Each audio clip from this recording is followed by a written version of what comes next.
పాజిటివ్గా మీరు ఆయన గురించి చెప్తున్నారు కదా, సో చాలా వరకు కొంతవరకు నెగిటివిటీ వింటూ ఉంటాము, కొంచెం కోపం ఎక్కువ అని, అంటే లైక్ ఫ్యాన్స్ని కూడా ఎక్కువ పట్టించుకోరు, ఫొటోస్ అడిగినా కొడుతూ ఉంటారు, తోసేస్తూ ఉంటారు, ఇలాంటివి వింటూ ఉంటాం కదా. When you listen such kind of things ఏమనిపిస్తూ ఉంటుంది? అలా ఏం లేదండి, చూడండి, he's a millionaire star, actually చాలా పెద్ద స్టార్ ఆయన. సో థ్రెట్స్ వస్తుంటాయి, పాజిటివ్గా కూడా కమెంట్స్ పెడతారు, నెగిటివ్గా కూడా కమెంట్స్ పెడతారు. సో కొందరు ఫ్యాన్స్ ఉన్నారు కదా, వాళ్ళ ప్రాబ్లం కూడా అది. సో రావడం ఇక్కడ ఇలా ఎంట్రీ అవుతే తోసేస్తారు చాలా ఎక్కువ. True true. సో ఆ సెక్యూరిటీ వల్ల హీ గెట్ కొంచెం కాన్షియస్ అయ్యి అలా అవుతుంది. ఇంకేంటంటే ఆయన సెక్యూరిటీ చాలా స్ట్రాంగ్. అంటే ఇప్పుడు సపోజ్ నేను వెళ్ళాను అనుకో అక్కడ, సో ఒక 2 times చూసి నన్ను లోపలికి పంపిస్తారు, కానీ పంపిస్తారు, okay he's a person. So ఇప్పుడు కూడా తెలియాలి కొంచెం, తెలియాలి 100%. ఆయన సెక్యూరిటీ అంతా నాకు క్లోజ్ తెలుసు. సో ఇప్పుడు కూడా నేను గెలాక్సీ అపార్ట్మెంట్లో గేట్ దగ్గరికి వెళ్తే ఇలా చూసి ఓపెన్ చేసేస్తారు. అంత పరిచయం ఉంది మనకు. ఓకే. సో బాలీవుడ్లో you are very well known, మంచి స్టార్తో కూడా వర్క్ చేశారు. బట్ ఇప్పుడు టాలీవుడ్ విషయానికి వస్తే జర్నీ ఎలా స్టార్ట్ అయింది? అంటే your journey from reality Xhosa or else ఏదైనా మూవీస్ చేశారా, ఎవరి దగ్గరైనా చేశారా? నేను యాక్చువల్లీ ఇక్కడికి వచ్చాక, సో డీజోడీ చేశాక చాలా గ్యాప్ వచ్చేసింది. డీజోడీ చేశాను as an contestant or choreographer? Contestant, choreographer and contestant also. You can contestant, choreographer and also contestant అంటే ఎలా తీసుకోవాలి మేము? సో బేసికలీ జీతు మాస్టర్ ఇప్పుడు he's a good choreographer. So ఆయన అప్పుడు డీజోడీకి, సో బేసికలీ జై హో అని ఒక మూవీ వచ్చింది సల్మాన్ ఖాన్ది. సో అక్కడ జానీ మాస్టర్ కూడా కొరియోగ్రాఫర్, ముదస్సిర్ ఖాన్ కూడా కొరియోగ్రాఫర్. సో జానీ మాస్టర్ కి జీతు అసిస్టెంట్, మన ముదస్సిర్ ఖాన్ కి నేను యాజ్ అసిస్టెంట్. మీరు అన్నది మన సిటీ మార్ సాంగ్ అది కాదు, జై హో అని ఒక చాలా ఫస్ట్ మూవీ వచ్చింది, అంటే కొంచెం అంతే మన తెలుగు సినిమా రీమేక్. సో జై హో అప్పుడు, సో జానీ మాస్టర్ ఇక్కడ నుంచి అక్కడ వచ్చాడు. సో అప్పుడు జీతు కూడా జానీ మాస్టర్ కి కొరియోగ్రాఫర్ అయినా. సో ఇద్దరు 2 choreographers was doing one song, like inputs ఇచ్చేవారు. సో అక్కడ నేను మాస్టర్ సర్కి అసిస్టెంట్గా, సో అక్కడ పరిచయం అయ్యాను, ఓకే తెలుగు అని పరిచయం అయ్యి, సో అక్కడ మా ఫ్రెండ్షిప్ అనేది అక్కడ క్లోజ్ అయ్యాం కొంచెం. ఒక 3-4 days 5-6 days రిహర్సల్ చేసాం టుగెదర్ ఆ మూవీకి. చేసి అక్కడ క్లోజ్ అయ్యాము. క్లోజ్ అయ్యాక and he came back to again Hyderabad and I was there only. ఫోన్లో అలా మాట్లాడే వాళ్ళం మేము. సో అప్పుడు జితు మాస్టర్కి ఇది first time as a choreographer, and he was searching for the, and అక్కడ నేను అప్పుడు మంచి పొజిషన్లోనే యాజ్ అసిస్టెంట్ కొరియోగ్రాఫర్గా మంచి మూవీస్ చేస్తున్నాను. సో వస్తే he called me and he was not getting any contestant. చాలా ట్రై చేశాడు, ఎవరు కంటెస్టెంట్ దొరకక హీ కాల్డ్ మీ, ఎవరైనా బాంబే నుంచి ఎవరైనా కంటెస్టెంట్ ఉంటే నాకు చెప్తావా మామ, నాకు చేయాలని ఉంది, ఇలా ఆఫర్ వచ్చిందంటే ఓకే నేను చెప్తానని నేను కూడా ట్రై చేశాను, కానీ అవ్వలేదు. సో ఆల్రెడీ టాలీవుడ్కి చేయాలని ఆ ఫీల్ ఉండేది. సో అప్పుడు ఏంటంటే జస్ట్ జోక్లో, మామ నేను చేస్తే ఓకేనా నీకు అంటే, నువ్వు చేస్తావా, నువ్వు అక్కడ అసిస్టెంట్గా కొరియోగ్రాఫర్గా చేస్తున్నావు కదా, నువ్వు నాకు ఎలా చేస్తావురా, ఆలోచించి చెప్పు అంటే, లేదు నేను చేస్తాను, నువ్వు ఓకే అంటే చెప్పు చేస్తాను నేను. ఓకే అంటే ఎవరు దొరకట్లేదు కదా చేస్తావంటే, నేను చాలా హ్యాపీ, నువ్వు వస్తే నా స్టైల్ కూడా నీకు తెలుసు. నేనన్నా ఓకే, కానీ నేను ఒక చెప్పాను, మీ స్టైల్ నా స్టైల్ వేరుంది. సో ఎలా చేద్దామంటే హాఫ్ 2 acts నువ్వు కొరియోగ్రాఫ్ చేయి, 2 acts నేను చేస్తాను, లైక్ హాఫ్ చేసుకుందాం, అప్పుడు మనకు కొంచెం బెటర్ ఉంటుంది. సో ఆ టైంలో నేను చాలా బిజీ అక్కడ. సో ఆడిషన్ వచ్చేసింది. సో ఆడిషన్ ఉందిరా ఎప్పుడు వస్తావు, డేట్స్ కూడా వచ్చేసాయి అంటే, నేనైతే రాలేను కంపోజింగ్కి, నేను ఇక్కడ కావాలంటే కంపోజ్ చేసుకొని వస్తాను. సో జోడీ ఉండే, సో ఒక అమ్మాయిని కూడా వెతికి నేను జోడీ చేసేసుకున్నాను, హుస్నా అని. సో అమ్మాయి నా స్టూడెంటే ఉండే.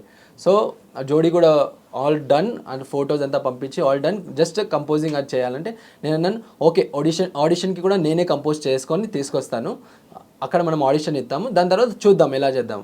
సో ఆడిషన్కి మొత్తం ప్రిపేర్ చేసి నేను అక్కడి నుంచి నా వర్క్ ఫినిష్ చేసి నైట్ ఫ్లై చేసి ఇక్కడికి వచ్చాను. వచ్చి మార్నింగ్ ఒక హాఫ్ అన్ అవర్ అజిత్ వచ్చాడు, వచ్చి ఏంటి చూపెట్టని చూపించాను, ఒక వీడియో పంపించాను already. So he liked it, okay nice good choreography అని.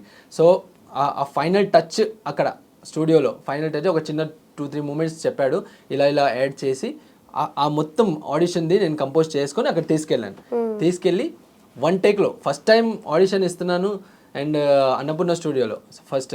సో ఆడిషన్ ఇచ్చాను, ఇక్కడ డైరెక్టర్స్ చూసి పైకి లేచి వచ్చి యూ గైజ్ ఆర్ సెలెక్టెడ్, అక్కడనే అన్నారు యూ గైజ్ ఆర్ సెలెక్టెడ్ అన్నారు. నేను సెలెక్ట్ అవుతామని, ఎందుకంటే చాలా లాంగ్ ప్రాసెస్ 1 year. అప్పుడు అంటే రియాలిటీ షోస్ 1 year జరిగేది, ఇప్పుడు కూడా అవుతుంది కానీ 6 months వచ్చింది. 1 year మొత్తం అందులో పెట్టేయాలంటే చాలా డిఫికల్ట్ సిట్యుయేషన్, చాలా టాస్క్. ఫ్యామిలీ ఉంది, మన ఫైనాన్స్ కూడా మనం చూసుకోవాలి అంతా. సో సెలెక్ట్ అయ్యాక నేను ఆ డెసిజన్ జితు మామతో కూర్చొని మాస్టర్తో కూర్చొని ఎలా చేయాలి, ఎందుకంటే నేనైతే అక్కడ వర్క్ చేయాలి కన్ఫర్మ్, మొత్తం ఇక్కడ ఇవ్వలేను, నేను వర్క్ చేసి వచ్చి నేను కంపోజ్ అలా చేద్దాం, మనము హాఫ్ అండ్ హాఫ్ చేసుకుందాం అంటే he was also agreed, okay అలాంటి. సో ఆ జర్నీ అక్కడ నుంచి స్టార్ట్ అయింది మాది.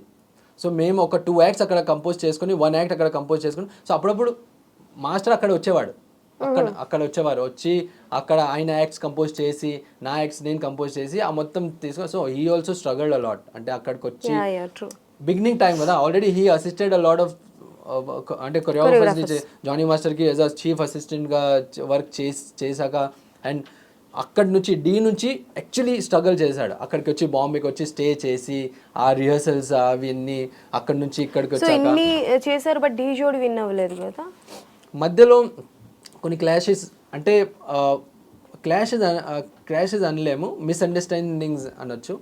సో అవి వచ్చాయండి మీకు జితు మాస్టర్, కొన్ని వచ్చాయి. కానీ ఇది ఇలా స్టార్ట్ అయింది జర్నీ.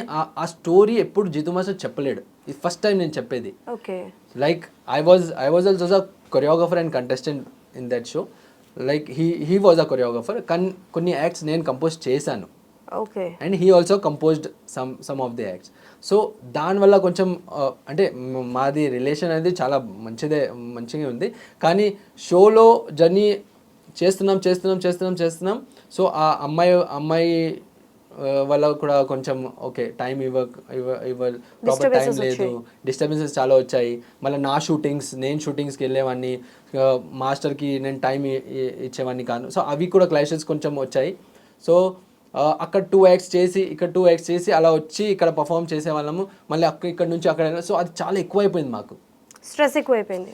సో జితుమామ మాస్టర్కి కూడా ఏంటంటే ఓకే నేను మళ్ళీ అక్కడికి రావడము, ఇక్కడనే కంటెస్టెంట్ ఉంటే he will be also comfortable. కానీ అలా జరగలేదు, కొన్ని క్లాసెస్ వచ్చాయి. సో దానివల్ల we took a decision, okay separate అవుదాము. అదే షోలో సో పండు వచ్చాడు.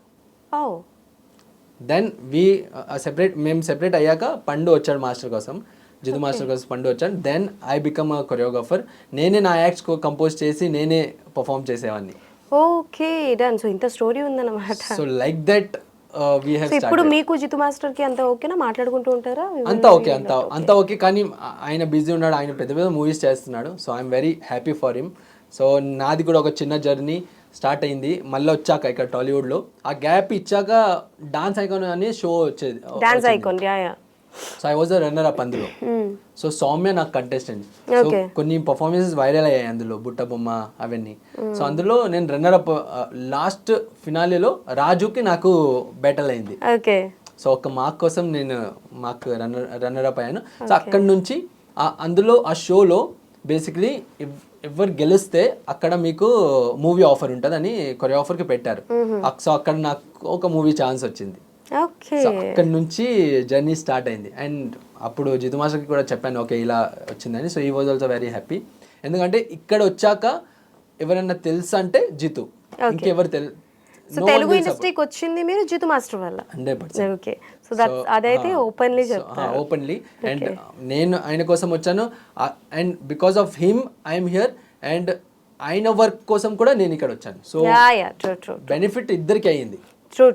సో అలా మీరు రియాలిటీ షోస్ తో మొదలుపెట్టి డాన్స్ ఐకాన్ అండ్ బీబీ జోడీ కూడా చేశారు. ఐ థింక్ బీబీ జోడీలో కూడా అమర్దీప్ గారికే చేశారు. బీబీ జోడీలో అవినాష్ హరియానాకి, రవికృష్ణ భానుకి చేశాను. ఓకే, అవినాష్ హరియానా అండ్ రవికృష్ణ భాను గారికి అందులో కూడా రన్నర్ అప్ మేము. ఓకే. సో ఫైనల్ గా నీతోనే డాన్స్ 2.0 లో విన్ అయ్యారు. Yeah you got the point. So బేసికల్గా ఏంటంటే ఆర్టిస్టులు ఎలా ఉంటారు అంటే ఐ మీన్ టు సే ఎలా ఉంటారు అంటే ఇప్పుడు కొంతమందికి డ్యాన్స్ వచ్చింది ఉంటుంది, కొంతమందికి డ్యాన్స్ రాని వాళ్ళు ఉంటారు.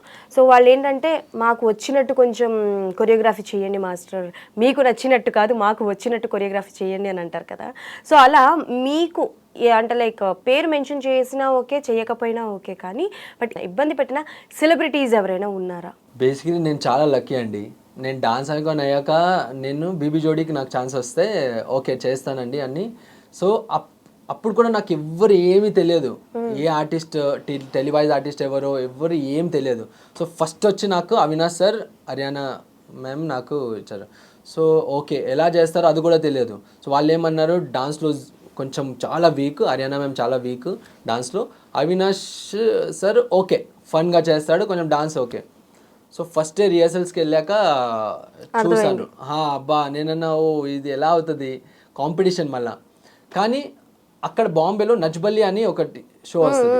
సో ఆ థాట్ ఉండేది నాకు, ఓకే వీళ్ళు ఈ షోస్ ఎలా ఉంటాయంటే వాళ్ళకి డాన్స్ రాదు ఆర్టిస్ట్లకి. సో మనము వాళ్ళ బాడీ లాంగ్వేజ్ పరంగా డిజైన్ చేసి యాక్ట్ డిజైన్ చేసి అలా చూపిస్తే వాళ్ళు బాగా ఓకే డాన్స్ చేస్తారు అలా అనిపిస్తుంది. సో ఆ ఫీల్ ఉండేది నాకు. సో ఈ షో కూడా అలానే వచ్చేసింది బీబీ జోడీ. సో ఆ థాట్ ప్రాసెస్ పట్టుకొని వీళ్ళకి స్టార్ట్ చేశాను నేను అవినాష్ హర్యానాకు. So Ravi Bhanu okay they are good dancers. So ఆ ఛాలెంజింగ్ ఉండేది నాకు, కానీ వీళ్ళకు ఎక్కువ ఛాలెంజ్ ఉండేది. ఏ సాంగ్ ఇవ్వాలా, ఎందుకంటే డాన్స్ ఎక్కువ చేయరు, వాళ్ళ body language. So Avinash sir ఒక బాడీ లాంగ్వేజ్ పట్టి నేను అలా కంపోజ్ చేసేవాడిని. సో అలా చేసుకుంటూ హిట్స్ కొట్టేవాళ్ళం మేము. So it's a difficult task. అంటే ఒక కొరియోగ్రాఫర్కి ఒక డాన్సర్ని కంపోజ్ చేయడం అంటే చాలా ఈజీ, ఎవరైనా చేయొచ్చు. కానీ నాన్ డాన్సర్కి కంపోజ్ చేసి అన్ని హిట్స్ కొట్టడం అంటే డిఫికల్ట్. కానీ బీబీ జోడీలో చాలా హిట్స్ కొట్టాం మేము, అవినాష్ హర్యానా మేము అందరం కలిసి.